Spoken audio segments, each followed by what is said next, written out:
Hello friends, Vishnu Shalini latest review. വിഷ്ണുവിൻ്റെ എല്ലാമായ ശാലിനിയെ ഗുണ്ടകൾ ആക്രമിക്കുന്ന കണ്ട് വിഷ്ണുവും കമലിനും ആ ലോറിയിൽ നിന്ന് അങ്ങോട്ട് ചാടി ഇറങ്ങുവാണ്. വിഡ്രാന്നും പറഞ്ഞ് ശാലിനി ആ ഗുണ്ടയെ പിടിച്ച് തെള്ളിയിട്ട് വിഷ്ണുവേട്ടാന്നും പറഞ്ഞ് ഓടിപ്പോയി വിഷ്ണുവിനെ അങ്ങ് കെട്ടിപ്പിടിക്കുവാണ്. വിഷ്ണുവേട്ടാ, അവര് ശാലിനിക്ക് സംസാരിക്കാനേ കഴിയുന്നില്ല. ശാലിനി ആകെ ഭയന്ന് നിൽക്കുവാണ്. ശാലിനിയെ ഉപദ്രവിച്ച ആ ഗുണ്ട വിഷ്ണുവിനോട് ചോദിക്കുക, ആരാടാ നീ? നിനക്കെന്താടാ ഇവിടെ കാര്യം? വിഷ്ണു ചിരിച്ചോണ്ട് പറയൂ, അയ്യോ ഞാനൊരു വഴിപോക്കനാണേ.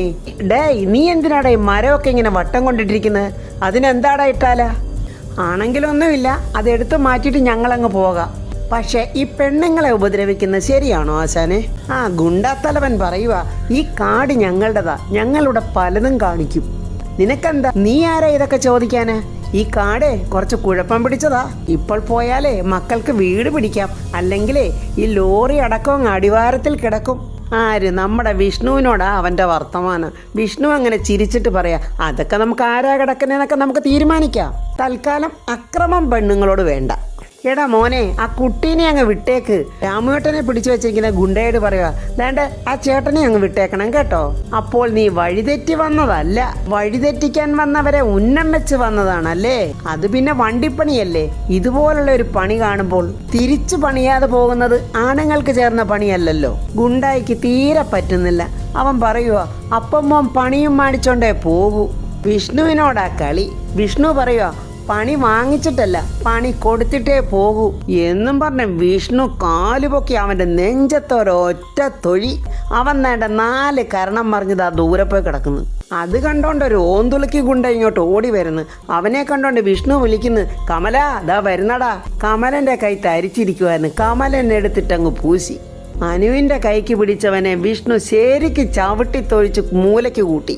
എല്ലാ അവന്മാരും ഇങ്ങനെ പൊട്ടാസ് പൊട്ടിത്തെറിക്കുന്ന പോലെ ഓരോ ഭാഗത്തായിട്ട് തെറിച്ച് കിടക്കുക. കാലി കൊണ്ട് ഇളകി നിൽക്കുന്ന വിഷ്ണു പറയുക, അടി പണിയാക്കി നടന്നവന്റെ നേരെയാണോടാ മുട്ടാൻ വരുന്നത്? തെറിച്ച് വീണ് കിടക്കുന്നിടത്തുനിന്ന് ഓരോ അവന്മാരും പതുക്കെ പൊടി തട്ടി എഴുന്നേറ്റ് വരുന്നുണ്ട് വിഷ്ണുവിന്റെ കയ്യിൽ നിന്ന് ബാക്കി കൂടെ വാങ്ങിക്കാനായിട്ട്. എടാ കമല, കുറെ കാലമായില്ലേ കൈയും കാലും ഒക്കെ ഒന്ന് ഇളക്കിയിട്ട്? ഒന്നറിഞ്ഞു നിന്നാൽ നമുക്ക് ആ ക്ഷീണമൊക്കെ ഒന്ന് മാറ്റിയെടുക്കാം. കമല, പിന്നെ നീ ആ പഴയ അടവുകളൊന്നും മറന്നുപോയിട്ടില്ലല്ലോ? തല്ല് വാങ്ങിക്കത്തില്ലല്ലോ?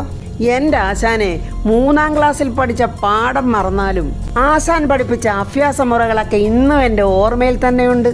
എന്നാൽ നീ അങ്ങ് എടുത്ത് പെരുമാറിക്കോ. ഇനി ഇതുപോലൊരവസരം ഒത്തുകിട്ടിയെന്ന് വരില്ല.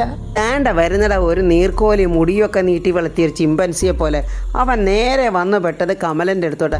കമലൻ എടുത്ത് വട്ടം കറക്കി എറിയുന്നുണ്ട്. മഴയ്ക്ക് കാത്തിരുന്ന വേഴാമ്പലിനെ പോലെ കുറേ നാളായി തല്ലിയിട്ട് ആർക്കെങ്കിലും 2 കൊടുക്കണമെന്ന് വിചാരിച്ചുകൊണ്ടിരുന്ന വിഷ്ണുവിൻ്റെ അടുത്തോട്ടാണ് ദാണ്ട ഓരോ ഓന്മാരും കയറി വരുന്നത്. വിഷ്ണു എടുത്തിട്ട് ചാർത്തുവാണ്.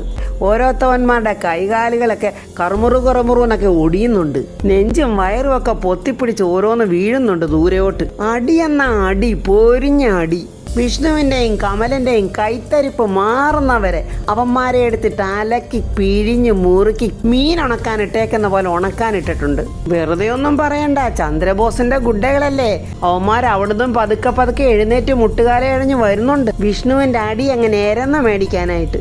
ഇതെല്ലാം കണ്ട് നമ്മുടെ ശാലിനിയും അനുവും രാമുവേട്ടനും ഇങ്ങനെ നോക്കി നിൽക്കുവാണ്. വിറക് കുത്തി ഒടിക്കുന്ന പോലെ ഓരോ അവന്മാരെയും നമ്മുടെ വിഷ്ണു ഒടിക്കുന്നുണ്ട്. അവസാനം ഒരുത്തൻ പുറകിൽ കൂടെ വിഷ്ണുവിനെ കുത്താനായിട്ട് കത്തിയും കൊണ്ട് വരുന്ന ശാലിനി കാണുന്നുണ്ട്. വിഷ്ണുവേട്ടാന്ന് പറഞ്ഞ് ശാലിനി ഓടി വരുമ്പോഴത്തേക്കും ആ ഗുണ്ടയുടെ കയ്യിലെ കുത്ത് ശാലിനിയുടെ വയറ്റിലോട്ടാണ് കൊള്ളുന്നത്. കുത്തുകൊണ്ട് ശാലിനി വിഷ്ണുവേട്ടാന്ന് വിളിച്ചുകൊണ്ട് വിഷ്ണുവിൻ്റെ മാറിലോട്ട് ചായുവാണങ്ങ്. വിഷ്ണു ശാലിനിയെ താങ്ങിപ്പിടിച്ചുകൊണ്ട് ശാലിനിയെ കുത്തി ആ ഗുണ്ടയെ ചവിട്ടി തെറിപ്പിക്കുന്നുണ്ട്. കമല, വിടരുതവനെ. എല്ലാവരും ശാലിനിയെ നോക്കുന്ന ആ സമയത്ത് ആ ഗുണ്ടകളെല്ലാം അവിടെ നിന്ന് ഓടി രക്ഷപ്പെടുകയാണ്. വിഷ്ണു ആകെ തകർന്നു. ശാലിനി മോളെ കണ്ണടയ്ക്കല്ലേ, ശാലിനി. കമലനാണെങ്കിൽ ചേട്ടത്തിയമ്മേ എന്നും പറഞ്ഞ് വിളിക്കുവാണ്. അനുവും രാമുവേട്ടനും ഒക്കെ കരയുവാണ്. മേഡം കണ്ണു തുറക്കും മേഡം. അനു ഇങ്ങനെ വിളിച്ചു പറഞ്ഞ് കരയുവാണ്. അങ്ങനെ അവരെല്ലാവരും കൂടെ ശാലിനിയെ ഹോസ്പിറ്റലിൽ എത്തിച്ചിരിക്കുകയാണ്. ഈ സമയം ശാരദാമ്മ ക്ഷേത്രത്തിൽ വന്നു നിന്ന് പ്രാർത്ഥിക്കുവാണ്. ദേവി മഹാമായേ, എൻ്റെ മക്കൾക്ക് ആർക്കും ഒരാപത്തും വരുത്തരുതേ. എല്ലാവരുടെയും ജീവിതം നല്ല രീതിയിൽ തന്നെ പോകണം. ഒരാൾക്കും സങ്കടവും ദുരിതവും കൊടുക്കരുതേ. രോഹിത്തിന് നല്ല ബുദ്ധി തോന്നി ശ്യാമയുടെ ജീവിതത്തിലേക്ക് തിരിച്ചു കൊണ്ടുവരണം. വിഷ്ണുമോനും ശാലിനിക്കും കുഞ്ഞുങ്ങൾക്കും ഒക്കെ ആയിട്ട് ഒന്നിച്ച് ജീവിക്കാനുള്ള ഒരു ഭാഗ്യം എൻ്റെ ദേവി ഉണ്ടാക്കി തരണേ. ശാരദാമ്മ ഇങ്ങനെ അമ്പലമുറ്റത്ത് നിന്ന് പ്രാർത്ഥിച്ചുകൊണ്ട് നിൽക്കുമ്പോൾ രാഘവേട്ടനും പിള്ളയും കൂടെ ഒരു ഓട്ടോറിക്ഷയിൽ ആ ക്ഷേത്രത്തിലോട്ട് വന്നിരിക്കുകയാണ്. ക്ഷേത്രത്തിൽ വെച്ച് രാഘവേട്ടനും ശാരദാമ്മയും തമ്മിൽ കാണുന്നുണ്ട്. രാഘവേട്ടൻ ശാരദാമ്മയോട് പറയുന്നു, മനസ്സ് വല്ലാതെ അസ്വസ്ഥതയാകുമ്പോൾ ഞാനിവിടെ വരാറുണ്ട്. പ്രാർത്ഥിക്കാനല്ലേ നമുക്ക് പറ്റൂ ശാരദാമ്മേ. അനുഗ്രഹം തരണോ വേണ്ടയോ എന്നുള്ള തീരുമാനിക്കുന്ന ദൈവങ്ങളുടെ അവകാശമാണല്ലോ. പറഞ്ഞിട്ടും കാര്യമൊന്നുമില്ല, നല്ലതൊന്നും ചെയ്തിട്ടില്ലല്ലോ, പിന്നെ എങ്ങനെയാ ദൈവങ്ങൾ സഹായിക്കുന്നത്? രാഘവേട്ടൻ പിള്ളയോട് പറയുന്നു, പിള്ളേ പോയി വഴിപാട് ചീട്ടൊക്കെ എഴുതിയിട്ട് വാ. കുറച്ച് സാവകാശമെങ്കിലും കിട്ടിയാൽ മതിയായിരുന്നില്ലേ രാഘവേട്ട? ഇനി അതൊന്നും പ്രതീക്ഷിക്കേണ്ട, എപ്പോൾ വേണമെങ്കിലും ആ വീട്ടിൽ നിന്ന് ഇറങ്ങാം. അവിടെയാണെങ്കിൽ ഇപ്പോൾ എല്ലാവരും പല ധ്രുവങ്ങളിലാ ജീവിക്കുന്നത്. ഇപ്പോൾ തന്നെ ഫാമെ അറിയാതെയാ പിള്ളയും കുട്ടി ഞാൻ ഇങ്ങോട്ട് വന്നത്. അവിടെ നിന്ന് ഇറങ്ങിയാൽ എന്ത് ചെയ്യുമെന്ന് ആർക്കും അറിയില്ല. ശാരദാമ്മ ചോദിക്കുന്നു, പപ്പിമോളും ശ്യാമയും. ശാരദാമ്മയെ തുറന്നു പറയാമല്ലോ, വല്ലാത്ത ഒരവസ്ഥയിൽ കൂടെ അവിടെ ഓരോ ദിവസവും എല്ലാവരും കഴിഞ്ഞു പോകുന്നത്. അത് പപ്പിമോളെയും നല്ലതുപോലെ ബാധിക്കുന്നുണ്ട്. അവളുടെ അച്ഛനെ കണ്ടിട്ട് ദിവസങ്ങൾ എത്രയായി. ശാരദാമ്മ സങ്കടത്തോടെ പറയുക, രോഹിത് ഒരു തരത്തിലും ശ്യാമയോടും പപ്പിമോളോടും അടുക്കുന്നില്ലെന്നാ പറയുന്നത്. അവൻ അതിന് വീട്ടിലേക്ക് പോലും വരുന്നില്ലല്ലോ. തെറ്റിദ്ധാരണയാ, പറഞ്ഞാലൊട്ട് മനസ്സിലാകത്തോ ഇല്ലല്ലോ. വളരെ സങ്കടത്തോടെ രാഘവേട്ടൻ പറയുക, ശാരദാമ്മേ, എനിക്ക് ശാരദാമ്മയുടെ ഒരു അപേക്ഷയുണ്ട്. ശ്യാമയെയും പപ്പിമോളെയും ശാരദാമ്മ വീട്ടിലോട്ട് വിളിച്ചോണ്ട് പോകണം.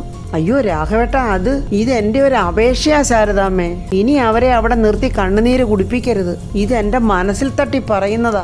അവരുടെ കാര്യത്തിൽ എനിക്ക് അത്രയ്ക്ക് ദണ്ണ ഉള്ളത് കൊണ്ടാ ഞാനീ പറയുന്നത്, അല്ലാതെ വേറൊരു അർത്ഥത്തിൽ ശാരദാമ്മ എടുക്കുകയും ചെയ്യരുത്. എന്തിനാ രാഘവേട്ട ഇങ്ങനെയൊക്കെ എന്നോട് പറയുന്നത്? ഞാൻ വന്ന് കൊണ്ടുപോയിക്കോളൂ അവരെ. എനിക്ക് മനസ്സിലാകുന്നുണ്ട് ഇപ്പോഴത്തെ അവിടുത്തെ അവസ്ഥ. ശാരദാമ്മയെ ഇവിടെ വെച്ച് കണ്ടത് നന്നായി. മനസ്സിലെ വിഷമങ്ങളൊക്കെ പറഞ്ഞു കഴിഞ്ഞപ്പോൾ എന്തോ ഒരാശ്വാസം. ഇനി ബാക്കിയുള്ളതെല്ലാം ഭഗവാന്റെ മുൻപിൽ പറയാം. അപ്പോഴേക്കും പിള്ള വഴിപാട് രസീതുമായി വന്ന് രാഘവേട്ടനെ വിളിച്ചോണ്ട് പോകുന്നുണ്ട്. അമ്പലത്തിലെ തിരുമേനി ശാരദാമ്മയെ കണ്ടിട്ട് കുശലാന്വേഷണങ്ങൾ ചോദിക്കുന്നു. ശാലിനിയും കുഞ്ഞും ഭർത്താവും എല്ലാം ഇപ്പോൾ ഒന്നിച്ചല്ലേ താമസം? വിഷ്ണു ഇന്നൊരു പുതിയ ജോലിക്ക് കയറുക. അതിനായി ഇന്ന് അവന്റെ പേരിൽ പൂജ നടത്തിയത്. തിരുമേനി അവരുടെ രണ്ടുപേരുടെയും സമയം ഒന്ന് നോക്കിയായിരുന്നോ? മരുമകന്റെ സമയം നല്ലതാ, പക്ഷെ ശാരദാമ്മേ, മോളുടെ സമയം അത്ര നല്ലതല്ല. മരുമകൻ ഉദിച്ചുദിച്ച് കയറും. മരുമകനിൽ കാണിക്കുന്ന കയറ്റത്തിന് ഇറക്കം സംഭവിച്ചിരിക്കുന്നത് മകൾക്കാണ്. സമയം വളരെ മോശമാണ്. ഒന്ന് സൂക്ഷിക്കുന്നത് എന്തുകൊണ്ടും നല്ലതാ. തിരുമേനി വല്ല കുഴപ്പമുണ്ടോ? വല്ല വഴിപാടും കഴിപ്പിച്ച് മാറ്റാൻ പറ്റുന്ന ദോഷമാണോ? പ്രാർത്ഥിക്കുക, നല്ലതുപോലെ പ്രാർത്ഥിക്കുക. അത് മാത്രമേ എനിക്കിപ്പോൾ പറയാൻ പറ്റൂ എന്ന് പറഞ്ഞിട്ട് ആ അമ്പലത്തിലെ തിരുമേനി അങ്ങ് പോയി. ശാരദാമ്മ വല്ലാത്ത സങ്കടത്തിലായി. എൻ്റെ ദേവി, ചെറിയൊരു സന്തോഷം ഞങ്ങൾക്ക് തന്നത് സങ്കടം ഉണ്ടാക്കാൻ വേണ്ടിയിട്ടാണോ? ഒരുപാട് നാളുകൾക്ക് ശേഷം ഒന്നിച്ചൊരു ജീവിതം തുടങ്ങാൻ പോവുകയാണ് അവര്. കാത്തു രക്ഷിച്ചേക്കണേ ദേവി. ആ സമയത്ത് വിഷ്ണു ശാലിനിയും കൊണ്ട് ഹോസ്പിറ്റലിലെത്തി. ശാലിനിയെ സ്ട്രെച്ചറിൽ കിടത്തി അവരിങ്ങനെ കൊണ്ടുപോയിക്കൊണ്ടിരിക്കുവാണ്. ഇതൊന്നും അറിയാത്ത ശാരദാമ്മ ദേവിയുടെ മുന്നിൽ നിന്നും പ്രാർത്ഥിക്കുവാണ്, ദേവി, അരുതാത്തതൊന്നും സംഭവിക്കല്ലേ, എൻ്റെ കുഞ്ഞുങ്ങളെ കാത്തോണേ, അവരുടെ ആയുസ്സിന് ഒരു കോട്ടവും വരുത്തരുതേ. ദേവി, അമ്മയ്ക്ക് വേണമെങ്കിൽ എൻ്റെ ജീവനങ്ങെടുത്തോ, എന്നാലും എൻ്റെ കുഞ്ഞുങ്ങൾക്ക് ഒരാപത്തും വരുത്തരുതേ. ആ അമ്മയുടെ നെഞ്ചിരികയുള്ള പ്രാർത്ഥന ദേവി കേൾക്കാതിരിക്കില്ല. ശാലിനിയെ ഹോസ്പിറ്റൽ ഡോക്ടേഴ്സ് ഇങ്ങനെ പരിശോധിക്കുവാണ്. അവിടെ ഹോസ്പിറ്റലിന്റെ വാതൊക്കെ നിന്ന് പ്രാന്തനെ പോലെ കരയുന്ന വിഷ്ണുവിനെ കമലൻ ആശ്വസിപ്പിക്കുന്നുണ്ട്. ആശാൻ എന്തുവായി കാണിക്കുന്നത്? ആശാനൊന്ന് സമാധാനമായിട്ടിരിക്കും. ഏട്ടത്തിയമ്മയ്ക്ക് ഒന്നും വരില്ല. ഏട്ടത്തിയമ്മയ്ക്ക് ഒന്നും വരാൻ നമ്മൾ സമ്മതിക്കില്ല. ശാലിനിയുടെ മരണവാർത്ത അറിയാനായിട്ട് കാത്തിരിക്കുന്ന സുസ്മിത TV ഓൺ ചെയ്യുവാണ്. അപ്പോൾ കേൾക്കുന്നത് പ്രധാന വാർത്തകൾ. തലസ്ഥാനത്ത് വീണ്ടും ഗുണ്ടാ വിളയാട്ടം. ജില്ലാ കളക്ടർ ശാലിനി വിഷ്ണുവിന്റെ കാറ് തടഞ്ഞു നിർത്തി ഗുണ്ടകളുടെ ആക്രമണത്തിൽ ജില്ലാ കളക്ടർ ശാലിനി വിഷ്ണുവിന് കുത്തേറ്റു. ഇത് കേട്ടോണ്ട് രോഹിത് എളുപ്പം അകത്തുനിന്ന് ഓടി വരികയാണ്. രോഹിത് ആകെ വിഷമിച്ച് പതറുന്നുണ്ട്. 4 അംഗ സംഘത്തിന്റെ ആക്രമണത്തിൽ കളക്ടറുടെ നില അതീവ ഗുരുതരം. പോലീസ് പ്രതികളെ പിടികൂടിയെങ്കിലും പ്രതികൾ കാരണം എന്താണെന്ന് ഇതുവരെയും വെളിപ്പെടുത്തിയിട്ടില്ല.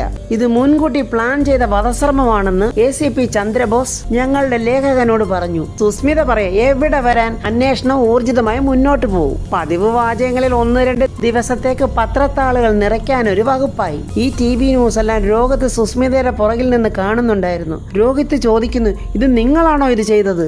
സുസ്മിതേ, നിങ്ങളാണോ ഇത് ചെയ്തത്? ചെയ്തതെന്നാ ചോദിച്ചത്. രോഹിത്തെ, കളക്ടർക്ക് ഒരുപാട് ശത്രുക്കളുണ്ടായിരിക്കും. അതിലാരെങ്കിലും ഒരാളായിരിക്കും ഈ പണി കൊടുത്തിരിക്കുന്നത്. എന്തായാലും പ്രതികളെ എല്ലാരെയും പിടിച്ചില്ലേ? അപ്പോഴവര് പറയും ആര് പറഞ്ഞിട്ടാ ചെയ്തതെന്ന്. ഇല്ല, ഇത് നിങ്ങൾ തന്നെ ചെയ്തതാ. ശാലിനി വീഴണമെന്ന് ഏറ്റവും അധികം ആഗ്രഹിച്ചതും പറഞ്ഞതും അതിനുവേണ്ടി പ്ലാൻ ചെയ്തതും ഒക്കെ നിങ്ങൾ തന്നെയാ. പറ സുസ്മിതേ, ചന്ദ്രബോസ് ആണോ ഇതിന്റെ പിന്നില്? ചന്ദ്രബോസ് ആണോന്നാ ഞാൻ ചോദിച്ചത്. രോഹിത് ഇങ്ങനെ ചോദിക്കുമ്പോ ചന്ദ്രബോസ് അങ്ങോട്ട് രോഹിത്തിന്റെ അടുത്തോട്ട് വരുന്നുണ്ട്. ഞാൻ തന്നെയാടാ ചെയ്തത്, നിനക്കതിനെന്താ, എന്നെ വല്ലതും ചെയ്യണോടാ എന്നും പറഞ്ഞ് ചന്ദ്രബോസ് രോഹിത്തിന്റെ നേരെ ചാടി വരുവാണ്. സുസ്മിത വേണ്ട ചിറ്റപ്പാന്ന് പിടിച്ചു മാറ്റുന്നുണ്ട്. രോഹിത് അവന്റെ കുഞ്ഞേച്ചിയോട് സ്നേഹം പ്രകടിപ്പിച്ചതല്ലേ. പാവം, വിവരം അറിഞ്ഞപ്പോൾ ഇങ്ങനെയെങ്കിലും ഒരു വികാര പ്രകടനം അവൻ കാണിക്കണ്ടേ ചിറ്റപ്പ? അതവൻ കാണിച്ചോട്ടെ. അതിനുവേണ്ടി ഇവൻ എന്തിനാ ഇങ്ങനെ കിടന്ന് ബഹളം വെക്കുന്നത്? ഡാ, ഇങ്ങനെയൊക്കെ നീങ്ങിയാലേ നമുക്ക് നമ്മുടെ ലക്ഷ്യത്തിൽ എത്താൻ പറ്റത്തുള്ളൂ, മനസ്സിലായോടാ? അവന്റെ ഒരു കുഞ്ഞേച്ചി സ്നേഹം. എന്ത് ചെയ്യാനാ? രോഹിത് അബദ്ധത്തിൽ വന്ന അവന്മാരുടെ കയ്യിൽ ചാടിയും പോയി. രോഹിത്തിന് അവിടുന്ന് രക്ഷപ്പെടാനും പറ്റുന്നില്ല. രോഹിത് ആകെ ഒരു വിഷമത്തിൽ നിൽക്കുകയാണ്. സുസ്മിത ചന്ദ്രബോസിനോട് പറയുക, 4 അംഗ ആക്രമ സംഘങ്ങൾ പിടിക്കപ്പെട്ടു എന്ന് കേട്ടു. അതിലൊരു മുന്നറിയിപ്പുണ്ടോ? എന്തെങ്കിലും ഒരു സൂചന? സേഫ്റ്റിക്കായിട്ട് എന്തെങ്കിലും കരുതി വെക്കണോന്ന് അറിയാൻ വേണ്ടി ചോദിച്ചതാ. അതൊന്നും വേണ്ടടി, പിടിക്കപ്പെട്ടവരെ നമുക്ക് നല്ലതുപോലെ വിശ്വസിക്കാം. നമ്മളുടെ ആരുടെയും പേര് അവര് പറയില്ല. വല്ല അടിയിടിയൊക്കെ കൊള്ളുമ്പോൾ എടി അവന്മാരെ വെട്ടിയിട്ടാ പോലും അവന്മാര് നമ്മളുടെ പേര് പറയില്ല. അക്കാര്യത്തിൽ ഒരു സംശയവും നിനക്ക് വേണ്ട. ചിറ്റപ്പന്റെ കേസാവുമ്പോൾ ചിറ്റപ്പൻ അത് വേണ്ട വിധത്തിൽ കൈകാര്യം ചെയ്യുമെന്ന് എനിക്കറിയാം. എങ്കിലും ഒന്ന് ചോദിക്കുക, ശാലിനിയുടെ ഇപ്പോഴത്തെ അവസ്ഥ എങ്ങനെയാ? ചാവുവോ അതോ തളർന്നു കിടക്കുവോ? തീയവന്റെ കണക്ക് കൂട്ടല്ലേ, ചാവാതെ ചാകും. അതാ അവന്റെ ആ കുത്തിന്റെ ഒരു രീതി. ഇനിയിപ്പോൾ കാര്യങ്ങളൊക്കെ നേരാവണ്ണം നീക്കാമല്ലോ. നമ്മുടെ പ്രധാന എതിരാളി സരസയ്യയിലായില്ലേ. ഇനി ആ തന്തയും തള്ളയെ എപ്പോ വേണമെങ്കിലും അവിടെ നിറക്കാം. ഒരാളും തടസ്സം പറയാനായിട്ട് വരില്ല. അപ്പൊ ചിറ്റപ്പ, ഈ സന്തോഷം നമ്മുടെ ADM-നെ വിളിച്ചെന്ന് പറയണ്ടേ? നീ വിളിച്ചറിയിക്കേ. എന്നിട്ട് ശരശയ്യയിൽ കിടക്കുന്ന ശാലിനി വിഷ്ണുവിന് നിത്യവിശ്രമം നൽകാൻ ഇട കൊടുക്കണേന്ന് മുട്ടിപ്പായി പ്രാർത്ഥിക്കാൻ പറയും. സുസ്മിത അങ്ങനെ അവളുടെ ADM-നെ വിളിക്കുന്നുണ്ട്. അയാൾ പറയുന്നു, അറിഞ്ഞു, വളരെ സന്തോഷത്തോടാണ് പറയുന്നത്. കളക്ടറെ വീഴ്ത്തിയല്ലേ? സ്വർണം കായ്ക്കുന്ന മരമാണെങ്കിലും കൂരയ്ക്ക് കുറുകെ വന്നാൽ വെട്ടിക്കളയാതെ വേറെ മാർഗമില്ലല്ലോ. ഇതിപ്പോ കുറുകെ ചാടിയതൊരു കുറുനരിയാ. പക്ഷെ കുഴപ്പമാണെന്ന് മനസ്സിലാക്കിയപ്പോൾ ചെറിയൊരു തടയിട്ടതാ. അതങ്ങേറ്റു. ഇനി നമുക്ക് നമ്മുടെ കാര്യങ്ങൾ അങ്ങ് നേരാവണ്ണം നടത്താം. ഇന്നു മുതൽ നമുക്ക് അതിന് ഐശ്വര്യമായിട്ടുള്ള പണിയും തുടങ്ങാം. പെട്ടെന്ന് തന്നെ തുടങ്ങണം. ഇനി കളയാൻ നമുക്ക് സമയമില്ല. എന്നാൽ പിന്നെ പറഞ്ഞതുപോലെ കാര്യങ്ങളൊക്കെ അങ്ങോട്ട് വേഗം തന്നെ നടക്കട്ടെ. ഓക്കെ എന്നും പറഞ്ഞ അവളുടെ ADM അങ്ങ് സമ്മതിക്കുന്നുണ്ട്. ചിറ്റപ്പാ, ADM പണി തുടങ്ങിക്കഴിഞ്ഞു. ജപ്തിക്കുള്ള വിളംബരം നടത്തിയാൽ മാത്രം മതി. ഇതൊക്കെ കേട്ടോട്ട് രോഹിത് വരുന്നുണ്ട്. അവൻ പറയുക, ഇത് ചതിയാണ്. ചന്ദ്രബോസ് പറയാ, അതേടാ, ഇത് ചതിയാണ്, നല്ല ഒന്നാന്തരം ചതി. ആ ചതിയുടെ പങ്ക് ഏറ്റവും കൂടുതൽ അനുഭവിക്കാൻ പോകുന്ന നീ തന്നെ. നീ കൂടുതൽ പുണ്യാളനൊന്നും ആകാൻ നിൽക്കല്ലേ. ചന്ദ്രബോസ് ഒരു അർത്ഥം വെച്ച് രോഹിത്തിനെ തോളയിലൊരു തട്ട് തട്ടിട്ട് പറയുന്നു, എന്നാൽ പിന്നെ പുണ്യം മാത്രമേ കാണത്തുള്ളൂ, മിച്ചമൊന്നും ഉണ്ടാകില്ല. ഇനി എങ്ങാനും നീ ഞങ്ങളെ ഒറ്റിയാൽ നീയും ഉണ്ടാവില്ല. കളക്ടറെ ജീവൻ രക്ഷിക്കേണ്ടതേ നിയമപാലകൻ എന്നുള്ള രീതിക്ക് എന്റെയും കൂടെ ഒരു ഉത്തരവാദിത്വമാണേ. സുസ്മിത പറയുക, സംരക്ഷകനോ ആരാച്ചകരോ ഒരാൾ തന്നെ ആവുമ്പോഴേ ചിറ്റപ്പന് തിരക്ക് കൂടും. ഇതെല്ലാം രോഹിത് അവിടെ നിന്ന് കേൾക്കുവാണ്. ഈ ചന്ദ്രബോസും സുസ്മിത ആരാണെന്നുള്ളത് അറിഞ്ഞുകൊണ്ട് തന്നെയാണല്ലോ രോഹിത് അവരുടെ ഇടയ്ക്കോട്ട് തല കൊണ്ട് വെച്ചു കൊടുത്തത്. ഇനി അതിൽ നൂരിപ്പോരാനാണോ എന്താണോ അവന്റെ പ്ലാൻ എന്നൊന്നും അറിയില്ല. അവന് ശാലിനിക്കും വിഷ്ണുവിനും സത്യാമ്മയ്ക്കും എല്ലാവർക്കും വേണ്ടി അവൻ പ്രവർത്തിക്കുമോ എന്നുള്ളതൊക്കെ ഇനി അടുത്ത വീഡിയോയിൽ പറയാം. അപ്പോൾ ഫ്രണ്ട്സ്, എൻ്റെ വീഡിയോ ഇഷ്ടപ്പെട്ടാൽ ലൈക്കും കമൻസും, സബ്സ്ക്രൈബ് ചെയ്യാത്തവർ സബ്സ്ക്രൈബ് ചെയ്യണേ.